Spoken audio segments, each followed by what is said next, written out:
Maygen, I am so excited to be having this conversation with you today. To get us started on the topic of leadership, we are in some pretty wild times right now for the world of affordable housing finance and for CDFIs in general. Would love to hear, what trait do you think is most important for leaders in this sort of moment of change and uncertainty? Yeah, I mean, it may be, it's too obvious a one, but I do really, and I've been thinking about it, and really it comes down to commitment, Mm. and just really having that method or that set of tools that helps you get back to what's in your belly about why you decided to do this work, why you decided to be at your organization, why you decided to be an advocate for housing. If you work in CDFI space, you're an advocate. And so what is the thing that was keeping you up at night? What's the, professor that who's the professor you just couldn't get out of your head? Like, what is that thing that drove that initial decision to commit your career to this space? And how is that now showing up in the midst of all of these headwinds and just real world situations that have us all scratching our head and Mm-hmm. why and how did we get here? And if we don't have leaders who are still finding ways to get back to that original thing that lit the fire in your belly, that drove you to commit, then we have, all of these influential thought leaders, movers in the world that are spinning. Right. And what we need now is that we need those leaders to be grounded and rooted in that fire that was in their belly when they first started. Yeah. It's so true, right? Understanding and fully living into your purpose and your why. How do you, when things are getting hard, how do you plug back into that why? Because oftentimes, right, we get caught up in busy days with, meetings, administrative work, right? And sometimes our work can pull us away from the why when we're leaders. How do you stay connected to it? I think it's a combination of things. It's getting outside, getting away from the screens, Yeah. and the emails and the text messages and the spreadsheets, and really just spending time outside and away from all of the machines. I also think, in CDFI space, we have the great privilege of, working with borrowers or other organizations that we're helping to, fund. They are very grounded in their mission. They are boots on the ground. And so spending as much time as I can, and it's hard as you traverse your leadership trajectory, it becomes harder and harder to stay closer to the people that you serve, but really trying to be intentional about that. So accepting all the invitations to the groundbreakings and the ribbon cuttings and the site visits, completely important right now. So really just, being intentional about stepping away, getting a breath, getting some sun, getting some grass, and then also being intentional about finding ways to stay connected to the people that my organization are actually serving. Mm-hmm. Yeah, and really connecting with the power of the work that you do, right? Exactly. But for the work you do, right, whether it be an early childhood education center or housing, these things would not be rooted in the community the way they are. So. And then also asking, the leaders of that organization, how are they staying grounded? How are they, right? And just really opening the dialogue is so important, because I think as the world feels like it's getting crazier and crazier, it sometimes feels lonely to be mission driven, right? And when you're a leader and you have so many things on your plate, so many people that you're taking care of, it can, as many, there's like, 100 people around me, but I still feel lonely sometimes. Mm-hmm. Yeah. Yeah, and as a leader, it's important to find ways to recharge your batteries in that way. You're fully right about the loneliness, right? As we move up in our careers, we have fewer and fewer peers that we, can genuinely, authentically vent with, right? And turn to with some of the more challenging, moments that we have. How have you developed your, I'll say, kitchen cabinet, right? The folks that you can go to that are maybe peers within or outside the organization, right? What advice might you have about building up that sort of a community around you in those moments of loneliness?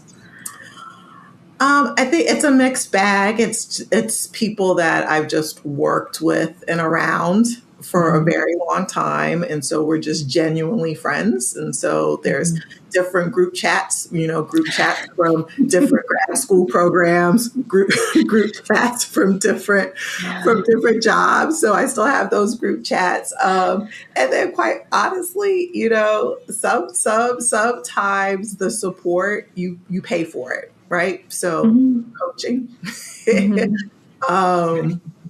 therapy, if that's what's needed. Yes. Oh, absolutely. Yeah. Right. And so I think, a combination of those things in this moment is really what's helping me. It's not just one thing. It's my group chats. It's my in-person friends that I can get to easily that live close. And then it's the company and the coaching and the guidance that, I'm paid for. Well, and I agree. I think you mentioned coaching, you mentioned therapy. I think also mentorship, right, plays into that, right? Is the folks who've been here before, who've seen this disaster before, right? And can help me frame it, right? Like, yes, thank you for saying that. The people who have seen so many disasters of different, forms and lengths are so helpful. Right now, because they do help with the framing and the grounding and reminding me and others that these things don't last forever. They come in waves. And so I think that's very important to reach out to our mentors and our elders in our professional spaces. Yeah. And what's great about our space is it's, sort of like the mafia. Once you're in, you can't get out. So I love that so many of the mentors that are in our space, right, are long retired, but who are still connected somehow, which I think just speaks to the power of this work. But so switching gears a bit, right, we were just talking about little disaster moments, right? I would love your thoughts about, there's an expression about never wasting a good disaster. Yeah. I would love your thoughts about, what opportunity you think this moment holds for CDFIs. What does this moment hold for our sector broadly? Yeah, I think it's a conversation that I had with you that helped ground me in one of my freak out moments. And you helped, connect the dots for me that there, in other more conservative leaning administrations, we've had great benefit in our housing space, right? Section 8, LIHTC, the Americans with Disabilities Act, all of these things that have really changed the fabric of our work in our country have come out of conservative leaning or just straight up conservative administrations. And so I do think there's opportunity here. We're at a time where LIHTC and our affordable housing industry has matured, and we need the next thing, right? We have done so much and there's been so much progress, but there's still people who are unhoused, underhoused, And there's still work to do, right? And I think there's a real opportunity to think beyond LIHTC, think beyond Section 8, think more about partnering with private equity. Some of us feel, and I've been this person at times, rightfully so, that's like private equity, eek. But it's not all eek. And also Right. we have a lot of influence and a stage in which we can provide guidance and structure. And if we can't do it directly, or it feels like a longer path, a longer arc to influence private equity, we certainly can have influence on our borrowers and developers of affordable housing and say, hey, here's a top that great that you're pursuing that. We need to bring other resources and players to the table. Here's the 10 things you should think about, right?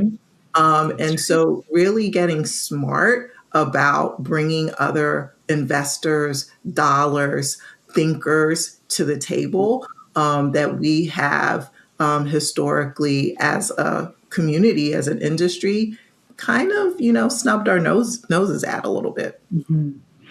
Yeah, and we created dividing lines, right? Yeah, Of exactly. who we will and won't partner with, right? And, historically, we have always partnered with the big banks.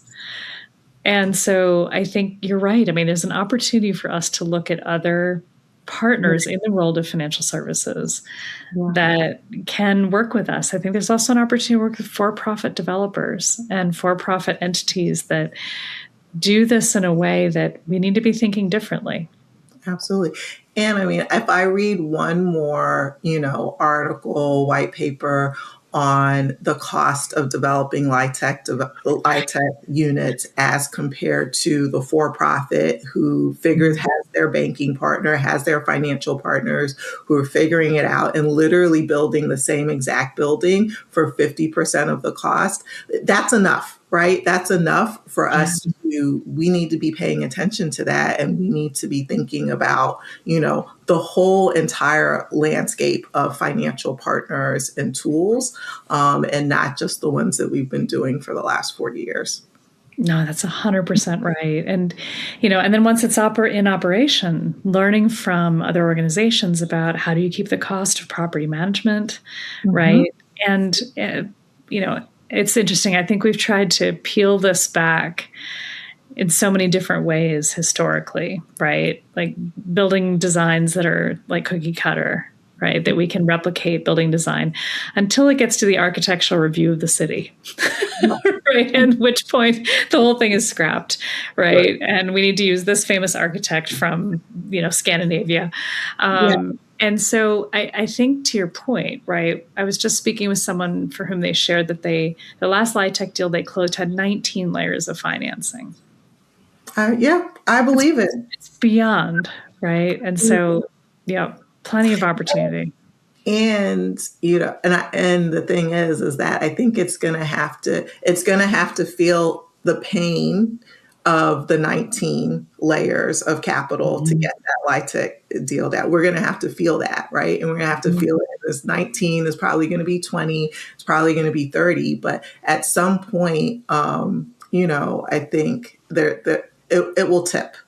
And somebody, all of us, I hope it's a collective somebody, will say, there has to be an easier way. There has to be an easier. And there are easier ways. And I will say, some of them have come across my desk.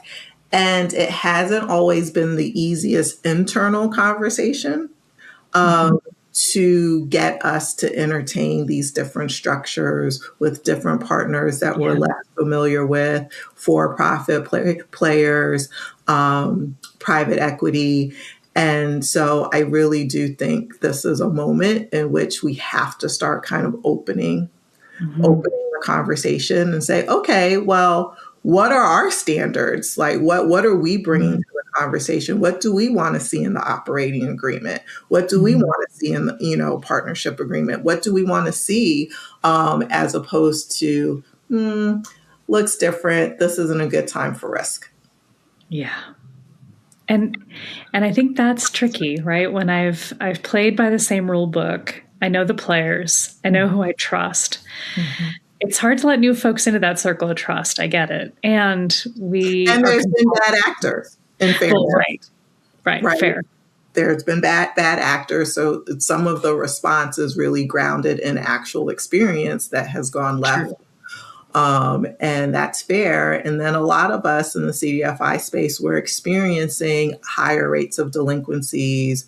Our special attention loan lists are longer and increasing. And so there's a balancing act that we're all playing, because we want to be able to obviously sustain our organizations for the next lifetime, the next iteration of the CDFIs.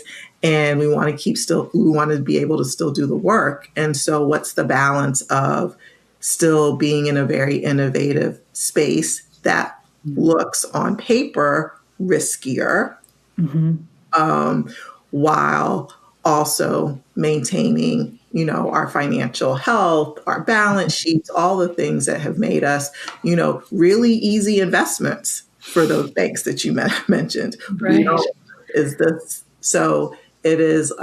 It's a tricky time, but what my fear is that because of all of the headwinds, because of the real stress on our portfolios and our balance sheets, that we get too far away from that innovative spirit. And because, as you're pointing out, there's a window here, right? And so how do we get smart as a collective and think about advancing in this time? And I'd also really like to see us talking more to each other. That point about loneliness, I kind of feel like we're in some ways we're acting as kind of individual entities, and because we're all feeling stress. And so, like humans, when you feel stressed, you tend to retreat. And I think we're a little bit retreating from each other when we need to be leaning into each other. Yeah. And it just makes me think, right, about folks that have just recently entered the world of CDFIs, right? They're bright and shiny and new out of grad school, right? And stepping into their first role. And I heard a leader the other day say, it used to be fun what we do. And, these young folks are graduating out of their programs in this world of COVID and chaos, right? It's sort of all they've known. I guess I wonder, what words of advice might you have for that younger generation to keep swinging for the fences, right? To keep taking risks? Yeah, such a good question. I feel like I've been one of those people who've said, in recent months, it used to be fun. Right. We're all feeling it. Yeah. That really resonates with me. I would say, you know what? It's still fun. It is still fun because we're having this conversation, right? We have enough history behind us to know that challenging times breed opportunity. And so we need, I get excited by the newbies on staff because they haven't had as much experience. So they're naturally not going to be as risk adverse or risk conscious. And I think their voice is so important right now. And so I let them talk. Let them talk. Don't anybody interrupt them. I want to hear the whole thing. Right. So I want to say that it's still fun. Being able to work at a CDFI is such a special gift. We're still very niche industry. And so I think, being able to find it and finding a way to work at a CDFI and advance at a CDFI is such a gift. And so I don't, I'm very careful about who and when I'm saying it used to be fun too. Maybe I save that for the group chat because we're all kind of long in the tooth now. But in spaces where I know that there are newer staff and newer staff to the CDFI industry, I'm very careful, and I think we should do that. We owe that to them, and we owe that to our work. That to keep it all in perspective and in the grand scheme of all the things that one could do at or for a financial institution, CDFI work is still amazing work. Yeah. Oh, 100%. I love that framing, Maygen, of also you creating space to hear those ideas, to hear the voices, to invite them to participate. And I guess my only call to action for those, younger leaders in this space is then take that opportunity, Yes. right? Yes. When you have an opportunity and someone makes the space to say, what's your idea? How do you see this? Right? It would be to fearlessly jump into that space and speak your truth, right? What do you see? How can you help us think more innovatively? Absolutely. And then I also think as leaders that are holding space, we should be actively checking ourselves, right? It's like, oh, was that meeting really quiet? Like, why was that meeting? Why was that so quiet? Maybe I need to follow up. Do I need to do some spot checks with people? Group meetings, Zoom still, we've been doing it for so long now. We kind of take it for granted that people are comfortable with it. Maybe sometimes it depends on what the conversation is, right? And in your organization, if you're otherwise talking about, risk mitigation strategies and portfolio stress, and these are the things that are on repeat, broadly across the organization, to then get into a conversation, have the expectation for the person who just started 6 months ago to say, hey, I was thinking, no. Right. Yeah. And I think too, right, are they comfortable based on the topics we've discussed and who's in the room? Right. What's the power dynamic in the room? Right. And are we creating the psychological safety needed for folks to feel like they can really jump in? Yeah. And how do we do that? I'm not sure that all of us are fully prepared to do that actively. A lot can get in the way, right? Part of it is, do I feel pressed for time? Right. Am I as a leader feeling uncertain of my own footing, right? And how confident do I feel about opening up this space? And I think those are things we have to ask ourselves, right? And be really self-aware. Yeah. Because if I'm not able to respond in that moment or even after, then is the conversation, discouraging? Has it become a deterrent? And so, I'm a big fan of the spot check. It's like, that conversation was quiet. Let me just do 3 little drop downs. I love it. And how do you do those drop downs? Do you invite folks to a one-on-one, like just do a quick after meeting? What does it look like? Yeah, I just grab time on people's calendars. Say, hey, just want to check in on that meeting. Well, be specific, because then when the boss is dropping down, people tend to get nervous. It's like, hey, I just want to, talk to you a little bit about that meeting. Or, I noticed a comment you made in the chat. Could we follow up on that? I get creative on how I drop down, but I do try to drop down, particularly when meetings are extremely quiet. I do take that as a sign of there's something brewing. And so let me use this as an opportunity to check in. No, and that proactivity is everything, right? And not assuming that silence is golden, right? This is an invitation to have more conversations and to take the time to do it. Right. So, yeah. And I do think the space tends to, I guess every organization has different culture and personalities. So I will say the CDFIs that I have had the benefit of working for don't have a record of attracting quiet types. It was so diplomatic, Maygen. I love it. You see me picking words. That was absolutely. That was fabulous. Yeah. And so then when it's quiet, it's like, oh no, something's notable, right? Well, you're right. And culturally, right, if an organization tends towards introversion, what does silence mean there, right? And getting to know the culture of the group that you're a part of and the folks that are on your direct team, right?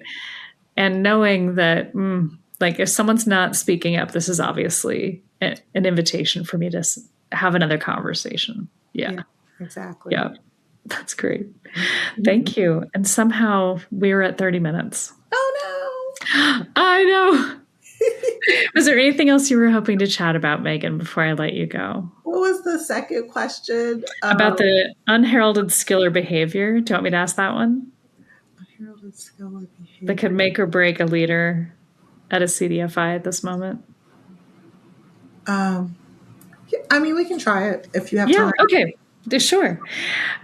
So, as you think about your time in the world of CDFIs, I'd love your thought on sort of what I'll say unheralded, right? Unremarkable skill or behavior do you think can make or break a leader at a CDFI? I think it's clarity or lack thereof. Mm-hmm. And so I almost prefer, and I've done this recently, postponed a meeting. If when in my preparation for the meeting, I felt like my message was still muddy. Ooh, yeah. And I think particularly, like, if I can't convince myself as I'm like rehearsing, then just stop. Right? Just stop. Right. Particularly in this time where there's so much uncertainty, there's so, much that's disturbing that's happening. I think being in front of staff or even colleagues sometimes, it doesn't have to be, these bigger meetings, and not really getting to a point of, clarity on what I'm asking for, clarity on what I need somebody to do is just, it feels heavier than I think it has in the past. And so in an effort to care for my staff and care for my colleagues, I will take more time. Yeah. And I will just tell them, you know what, I'm going to push this back a week. I need a little bit more time so that I can be really clear on what I think the next steps are or what are some version of that. And so because I've been on the other side where I'm, asked to come to meetings, and it hasn't been clear. It hasn't been clear about, what my role was supposed to be in the meeting or what was being asked of me or members of my team. And in this particular time, it just feels, it doesn't feel great. It feels like I'm being put upon, another thing to like help brainstorm or think about or whatever. If the spirit of the meeting is clearly brainstorming, then that's fine. That's clear. Sure. But like meetings that are not presented as brainstorming and there's no clear, directive, goal, ask, set of ideas that somebody's seeking, my opinion of, or I'm seeking my team's opinion of, then it's just, I'd rather just not have the meeting. 100%. And we do a disservice to different learning styles, different participation styles in meetings if we don't have a thoughtful agenda, maybe some questions to ponder, right? But just at the very least, letting folks know what's being asked of them in this meeting. Yes. Right. Exactly. I want your input. I want your ideas. I want your approval. Right. I just want you to know this thing. Right. What is the purpose of me going to this meeting is powerful. And it makes a real difference in the quality of the participation. And then to your point, also the credibility of the leader. Exactly. Lack of clarity, you're 100% right. It can leave a team feeling unmoored from the mission. Yeah. Exactly. And I think, in the CDFI space where we may be feeling like, oh, we can't do as much of X, or we can't take on as much risk as we have in the past, or we don't want to spend as much time and resources developing new business or develop whatever the things that we're kind of pulling in on a little bit, without clearly messaging why we're doing that and for how long we're going to be doing it, really does start to unmoor the teams and unmoor the organization from that core mission. And so clarity is the thing that I'm really trying to keep at the center whenever I'm scheduling a meeting. Why am I scheduling this meeting again? Right. What's the agenda? What's the ask? Yeah. 100%. Great. Thank you. Thank you. Oh, I love that. I love that answer. Well, like, I might know who she's talking about too. We're just saying. Oh, yes. No names. I protected the innocent. I know. Are we brainstorming or what are we doing? Yeah. What are we doing? I love it. Oh my gosh. Yeah. All right.